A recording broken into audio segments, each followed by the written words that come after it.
Everyone देखंतु आज गोटे नुआ स्टाइल रो आमे चिकेन पकोड़ा बनैबा।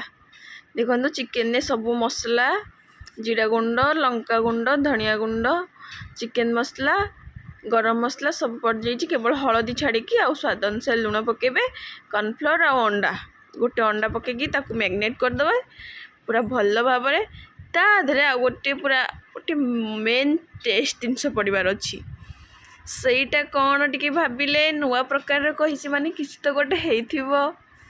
ସେଇଟା ହେଉଛି ଆମର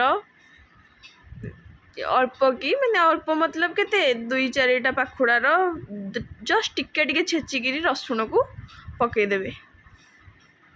ତାକୁ ପକେଇକି ଭଲସେ ଗୋଳେଇକି ତାକୁ ଆପଣମାନେ ରଖିଦେବେ ଫ୍ରିଜରେ ରଖିଦେବେ। ତାକୁ 2 ଘଣ୍ଟା ଖଣ୍ଡେ ପରେ ରଖିକିରି ତାପରେ ତାକୁ ଛାଣିବେ। तापर तार टेस्टा केमती आसी निश्चित भाव में मत कमेंट माध्यम जनइबे। देखंतु आमर एबे पकोड़ा छणा होची एबे मो हस्बैंड खाइबे मुझे पकोड़ा छाणुची ऑलरेडी हो गलानी। जस्ट टिके सेपट को पळैथिली जस्ट टिके गोटे 2टा पकोड़ा लागी जाइची नले हो गलानी ताकू एबे आमे बाहर करनबा। देखंतु हेई आसलानी पकोड़ा आमर गोटे थर एमती बनै कि देखंतु केमती लागुची निश्चित भाव में कहिबे।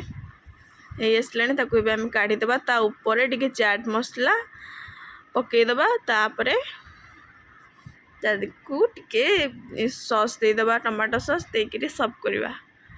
केमिति लागुची तादरे मु तो मो हस्बैंड तो पियाज खांदिनी मु देइनी सेति पई आपण माने चाहिले तादरे चुन चुन टिके पियाज मतलब काटिके साइड रखि देबे केमिति लागुची निश्चित भाव में जणैबे।